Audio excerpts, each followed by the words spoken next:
नमस्कार। जय जय राम, जय सिया राम, जय हो बागेश्वर धाम सरकार, जय हो हनुमान जी महाराज। मेरे प्यारे सभी दर्शकों, आज की इस वीडियो में एक लड़की का मैं दर्द भरी मैं कहानी लेकर के आया हूँ कि एक लड़की जिसके 7 पति, फिर उन 7 पतियों ने उस लड़की के साथ में क्या किया, वाकई एक किस्सा जानने लायक है, सीखने लायक है, समझने लायक है। इसलिए आप इस वीडियो के अंत तक अवश्य बने रहेगा। तो बस चलिए, देरी किस चीज़ की है, इस वीडियो को हम लोग शुरू ही कर देते हैं।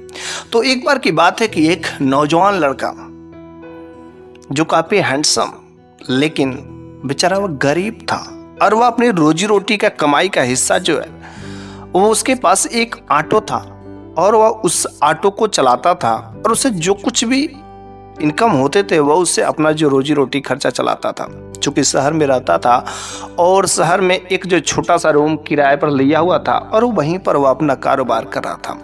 हर चीज़ तो उसका सही से किसी तरीके से चल रहा था। उसका कोई अपना नहीं था, ना तो उसके माँ बाप थे, ना तो कोई उसकी पत्नी थी, कोई उसका भाई बहन कोई नहीं था। गरीबी की वजह से कोई उससे शादी भी नहीं करना चाहता था, कोई भी बाप अपनी लड़की का हाथ नहीं देना चाहता था बेचारा। इसलिए वह अक्सर अपना वह जीवन ऐसे ही काटता रहता था। लेकिन एक बार जब वह ऑटो चला रहा था और जैसे ऑटो चला रहा था तो उसने देखा कि एक पेड़ के नीचे जो एक लड़की हाथ देती है। जो लड़की दिखने में काफी खूबसूरत थी, नौजवान थी और उसका सूरत देखने लायक था। लेकिन जब उस लड़की ने हाथ दिया तो इस लड़के ने अपना ऑटो रोका। चूंकि ये लड़का बहुत ही नेक था और इसका कोई भी ऐसा वैसा इरादा बिल्कुल ही कभी गलत नहीं था। वो लड़की कुछ बोलती नहीं है और चुपचाप ऑटो में आकर के बैठ जाती है। वो समझता है कि शायद जहां पर उतरना रहेगा उस जगह पर बोलेगी।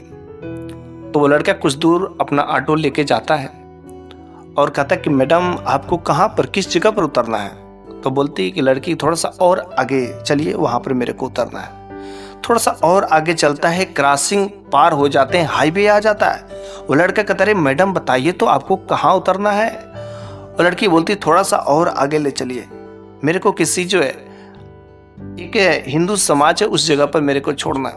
वो लड़की दिखने से ऐसा लगता था कि वह मुस्लिम लड़की है।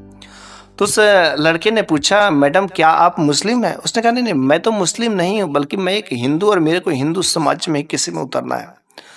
तो उस लड़के ने कहा शायद उस जगह का नाम नहीं जानती हैं, इस वजह से थोड़ा सा और आगे उनका समाज होगा और वहाँ पर उतर जाएंगे। लेकिन जब उस जगह पर वह चलता जाता है तो वह लड़का एक जगह ऑटो रोक देता और कहता है कि मैडम आखिर उस जगह का कुछ पता होगा, क्या चीज़ होगा, कोई जगह है, आखिर केवल आप आगे आगे चलते करते चली जा रही है। एक्चुअली बात क्या, आप बताइए तो किस जगह पर जाना है, क्या आपको किसी ने कोई एड्रेस लिख करके दिया। वो लड़की तुरंत जो है वहां पर रोना शुरू कर देती है, सिसकियां भरना शुरू कर देती है। उस लड़की को थोड़ी सी दया आ जाती है और वो लड़का कहते करे मैडम आपको क्या हुआ और क्यों रोना शुरू कर दिए, आखिर बात क्या है। वो लड़की कहती कि मेरा कहीं कोई मंजिल ही नहीं है, मैं अकेली हूँ, मेरा कोई नहीं संसार में और मेरे को समझ नहीं आता कि मैं जाऊं तो जाऊं कहां, मेरा कोई घर नहीं है। इसलिए मैं चाहती हूँ किसी अगर हिंदू समाज में अगर आप उतार देते तो मैं कहीं पर जो है अपना मांग करके गुजर बसर कर लेती। चूंकि वह लड़की खूबसूरत थी, वह कुछ बोल नहीं सकती, बोली तो भी वह जायज नहीं था उसके लिए। उस लड़के ने कहा नहीं मैडम मैं ऐसा नहीं कर सकता, आप खूबसूरत है, सब कुछ है, आप का अच्छा खासा परिवार हो सकता, आप सच बताइए आपके साथ में हुआ क्या। उस लड़की ने कहा वास्तव में मैं सच बता रही हूँ कि मेरा कोई नहीं है, मेरा कोई घर परिवार नहीं है, आप कृपया करके आप मुझे अपने घर लेके चलिए, आपके घर पर मैं दासी बन करके रहूंगी, नौकरानी बन करके रहूंगी।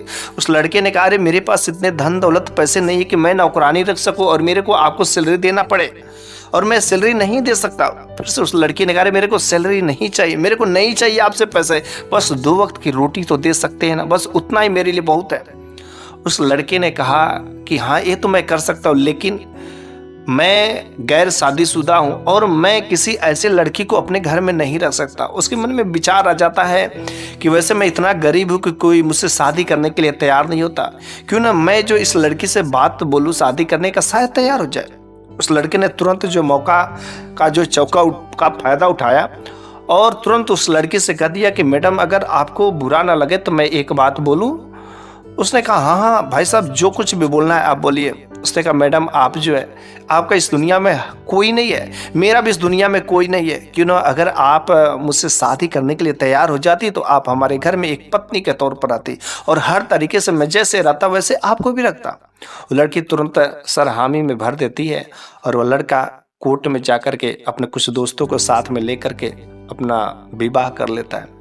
उस लड़की को विवाह करने के बाद जब वह कुछ वस्त्र खरीद के लेकर के देता, अच्छी सी नई जो लाल रंग वाली साड़ी खरीद करके देता, जब वो लड़की उस कपड़े में पहनती है, देखती है ना, तो वाकई क्या खूबसूरत, ऐसा लगता है कि वाकई आसमान से तारे उतर आए हैं। इतना कोई परियों से कम नहीं लग रहे थे। वह लड़का का अंदर से अंदर खुशी का कोई ठिकाना नहीं।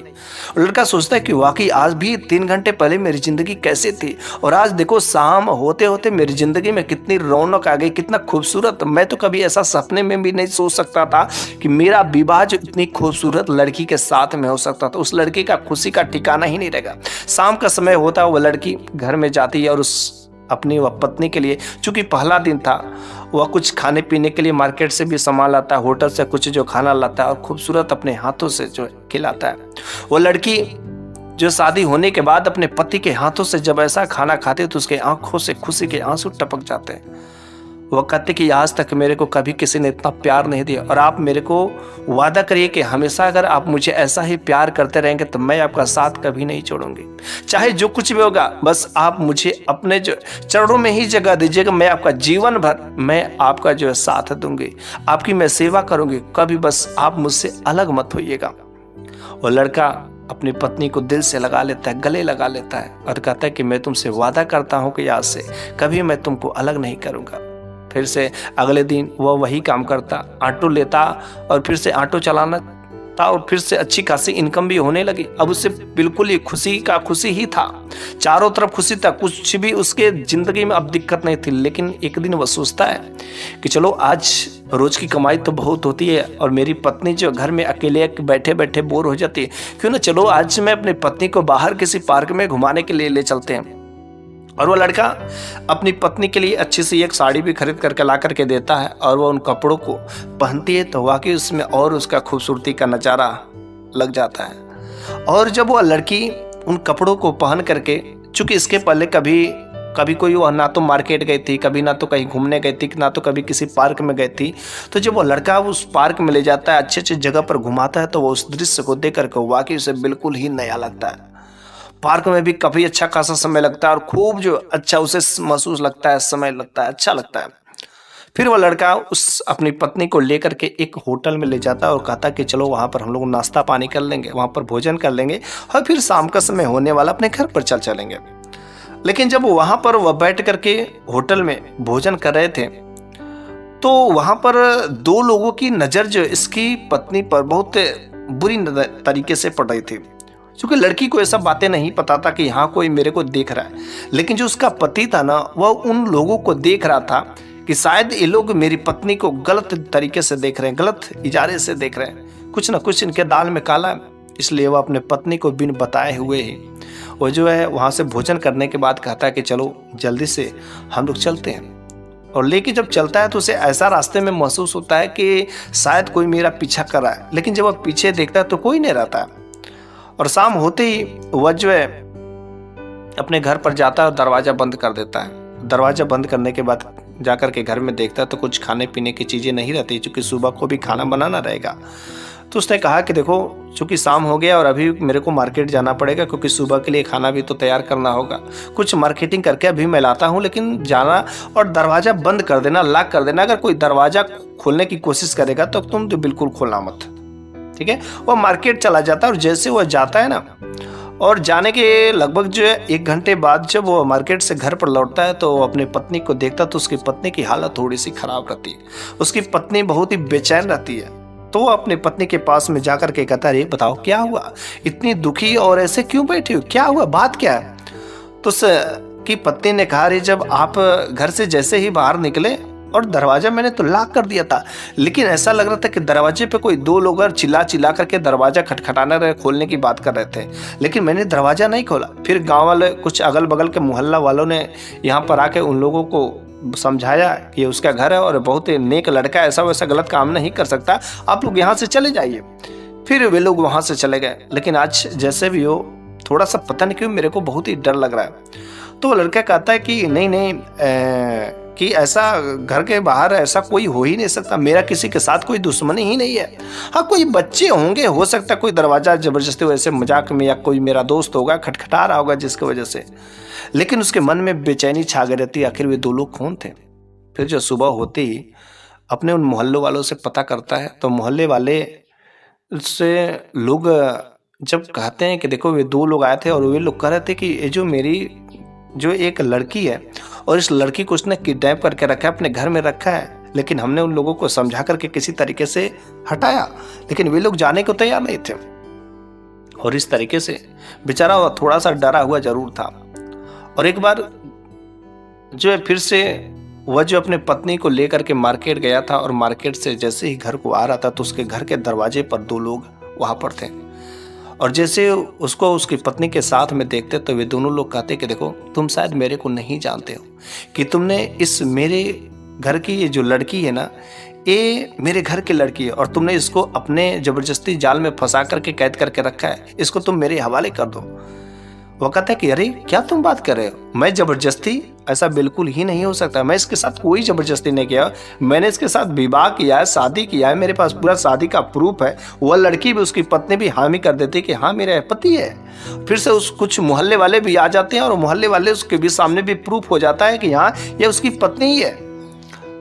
और इस तरीके से तो वे लोग वहाँ से चले जाते हैं, लेकिन इसके मन में अब वो बेचैनी छा गए रहते कि आखिर ये लोग कैसे कह रहे थे कि आखिर या उसके घर की लड़की है, और ये तो कह रहे थे कि मेरा इस समाज में, मेरे इस देश में, मेरे इस दुनिया में कोई है ही नहीं, आखिर ये बात क्या है। घर के अंदर जाता है और बड़ा ही बेचैन रहता है। और तब जाकर के वह अपनी पत्नी से शांति से पूछता है कि देखो तुम मुझसे शादी की और शादी करने के बाद तुमने मेरे को अपने बारे में कुछ नहीं बताया, और मैंने कभी जानने की कोशिश भी नहीं की। कभी कभी मैंने पूछने की भी कोशिश की, लेकिन तूने मना कर दिया। और तुमको दुख नहीं देना चाहता था, क्योंकि मैं तुमको खोना नहीं चाहता था, मैं तुम्हारे चेहरे पर कभी दुखी नहीं देखना चाहता था, इसलिए मैंने कभी तुम्हारे बारे में जानने की कोशिश नहीं की। तुम जैसे थी खुश थी, मेरे को बहुत अच्छा लगता, लेकिन आज मेरे को जानने का फर्ज बनता है, आखिर ये लोग बार बार क्यों मेरे को टार्चर कर रहे हैं, आखिर ऐसा क्यों हो रहा है। कल मेरे साथ अगर कुछ हो जाए तो तुम्हारा क्या होगा, तुम्हारे साथ अगर कुछ लोग कर दे तो मेरा क्या होगा। इस वजह से आज तुम अपने बारे में थोड़ी बहुत जरूर कुछ बता दो, आखिर ये लोग कौन है और क्यों ऐसा कर रहे हैं। बस वो लड़की आंखों में आंसू लिए बताती है, कहती कि देखो आप मेरे पति हैं और मैं आपको हर तरीके से मैं अपना ही मानती हूँ, लेकिन मेरी भी कुछ कहानियां जरूर है जो आज तक मैंने आपसे छुपा करके रखी।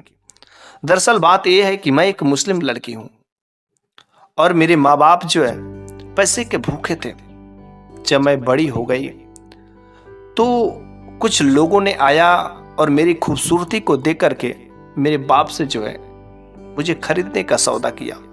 मेरे बाप ने इसके बदले में मेरे वजन के बराबर जो है गहने सोने चांदी जो मांगे, और उन लोगों ने कहा कि ठीक है कोई बात नहीं है, हम आपके लड़की के वजन के बराबर हम सोने चांदी देंगे। और बस 7 लोग आए थे और ऐसा लग रहा था कि 7 भाई थे, और वे 7 भाई जो है मेरे पिताजी को, मेरे बाप को मेरे वजन के बराबर सोना चांदी दे करके जाते हैं, और फिर वे लोग अपने घर पर लेकर के मेरे को जाते हैं। और मेरे को समझ नहीं आता कि आखिर ये लोग मेरे को जब ले करके आए हैं तो मेरा पति कौन है, ये बड़ा वाला कि छोटा वाला कि दूसरा नंबर कि तीसरा नंबर चौथा नंबर, कोई भी, सब कोई अपना को वो कहता है कि मैं तुम्हारा पति हूँ, मैं तुम्हारा पति हूँ। लेकिन समझ रहा, दिन भर पूरा अच्छे से मैं काम करती थी और शाम के बाद ऐसे लगता था कि ये धर्मशाला है, एक जाते थे तो एक आते थे, एक जाते थे एक आते थे। पूरा रात जो मेरे को कभी कभी सोने तक नहीं देते थे, पूरा रात भर मेरे साथ तो वही दुराचार लोग करते थे। मेरे को समझ नहीं आता था कि मेरी जिंदगी इतनी झंड कैसे हो गई। मेरी ऐसी जिंदगी बदनाम नहीं हो सकती, बर्बाद नहीं हो सकती। दिन भर काम करो और रात में ये लोग जो है कुत्ते जानवरों जैसा ऐसा मेरे साथ बर्ताव करते। मेरा शरीर क्या मेरा शरीर नहीं है, मैं किसके साथ, मैं कौन मेरा देवर है, कौन मेरा जेठ है, कुछ मेरे को पता ही नहीं है। मेरी जिंदगी बिल्कुल ही बर्बाद हो चुकी थी। मेरा शरीर दिन पर दिन जो खोखला होता जा रहा था, कुछ भी मेरे को समझ नहीं आ रहा था। मेरे बाप ने मेरे को बेच करके बहुत ही गंदा काम किया था। पैसे के आगे मेरी हालत खराब होती जा रही थी। फिर एक दिन मैंने फैसला किया कि किसी भी तरीके से मेरे को यहाँ से निकल करके जाना ही पड़ेगा। लेकिन उससे पहले मैंने बगल के पड़ोस वाली आंटी के पास में गई और मैंने सारा का सारा ये बात कही। तो उस आंटी ने कहा, देखो बेटी, यहाँ पर जो लड़कियों को ना अक्सर जो दब करके ही रहना पड़ता है। अगर वे लोग पैसे दे करके तुम्हें लाए हैं तो तुम यहाँ से जा नहीं सकती है। हाँ, जैसे भी हो, अगर वे लोग जैसे भी तुम्हारे साथ में बर्ताव कर रहे हैं वो सब तुम्हें सहना ही पड़ेगा और सहन करके उन लोगों की सेवा तुम्हें करनी पड़ेगी, वरना तुम कहीं पर भी नहीं रहोगे। वह लड़की से जब वो आंटी कहती ना तो वह बिल्कुल दहल जाती, आखिर अब क्या होगा। लेकिन एक दिन उसने फैसला कर ही लिया कि मैं इस जगह को छोड़ करके चले जाऊंगी, भले ही मैं मर जाऊंगी, लेकिन इस जगह पर मेरा रहना उचित नहीं है। सातों के सातों लोग दिन के समय में काम के सिलसिले में चले जाते हैं और फिर वह लड़की घर से निकलती है और एक बस स्टॉप पर जाकर के बैठ जाती है। बस आती है और वह बस में बैठ जाती है और जहां तक बस का सफर रहता है उस जगह तक का जो है उसमें सफर कुछ पैसे भी थे, वो टिकट ले लेती है। और जब टिकट ले लेती है तो उसी में बैठ करके ट्रेवल कर रही थी, लेकिन उसमें देखती है कि एक खूबसूरत नौजवान पति पत्नी भी उसमें बैठे हुए हैं। लेकिन किसी ने उसकी पत्नी पर जो गंदी नजरों से देखा, और जब गंदी नजरों से देखा ना तो उसका पति ने उसको खूब डांटा, खूब फटकारा, और डांट फटकार लगाने के बाद वह उस बस से नीचे उतर गया। फिर उसने सोचा कि काश मेरा भी कोई ऐसा पति होता जो पराया पुरुष अगर कोई देखता तो मेरे लिए बोलता, मेरे लिए प्यार करता, मेरे लिए किसी को डांटता, बोलता, मेरे को अपना मानता। लेकिन मेरी दुनिया तो पूरी ही उजड़ गई। फिर बस जहां पर रुकी उस जगह पर मैं उतर गई और वहां से मैं कुछ दूर गई तो बस आपका ऑटो मिला और मैं हाथ आपको दिया।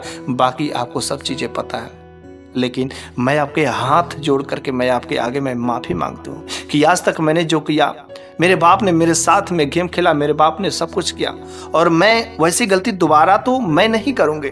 मैं आपको भगवान के रूप में आपका अपना पति मानती हूँ और मैं इस वजह से मैं उस मुस्लिम मजहब को भी मैंने छोड़ दिया। आप हिंदू हैं और मैं हर तरीके से हिंदू रीति रिवाज को मानती हूँ। आप जैसा कहेंगे वैसा करेंगे, जीवन भर आपके चरणों में आपका दासी बन करके रहूंगे, लेकिन बस आप मुझसे कभी दूर मत होइए, मेरे को कभी छोड़िएगा मत। वो लड़का चूंकि बहुत ही नेक था, बहुत ही अच्छा दिल वाला था, जब यह बात को सुनता है तो उसके भी आंखों से आंसू आ जाते। वास्तव में इसका कोई दोष नहीं है। फिर वह अपने पत्नी को उठाता है और अपने गले लगा लेता है, कहता कि तुम मेरी प्राण प्रिय हो और आज तक जो तुमने गलती किया तुमने जानबूझकर खुद नहीं किया, बल्कि तुमने अपने आप को बचाने के लिए आज मेरे पास तक चली आई। और आज से मैं तुम्हें अपना धर्म पत्नी के साथ साथ मैं अपना जीवन साथी और जीवन भर रक्षा करने का भी मैं वचन देता हूँ। लेकिन हाँ, रह गई बात, वे लोग तुम्हें बार बार जो इस जगह पर ढूंढेंगे, इसलिए मेरे को इस जगह को छोड़ करके किसी दूसरे शहर में तब्दील होना पड़ेगा, वहां पर जाना पड़ेगा। फिर वह लड़का अपना ऑटो को लेकर के, अपने पत्नी को लेकर के उस शहर को छोड़ करके किसी दूसरे शहर में चला जाता है और वहां पर फिर से अपना रोजी रोटी शुरू कर देता है और वहां पर अपनी पत्नी को लेकर के रहने लगता है। वहां पर उसकी जीवन सुखमय हो जाती है, कोई नहीं जानने वाला। तो उसके 2 बच्चे भी होते हैं और फिर उसका परिवार घर भर जाता है और तब जाके उसके आर्थिक संपत्ति भी होती है। एक ऑटो से नहीं बल्कि अब 4-4, 5-5 ऑटो चलवाता है। अब उसके पास पैसों की भी दिक्कत नहीं रहती है।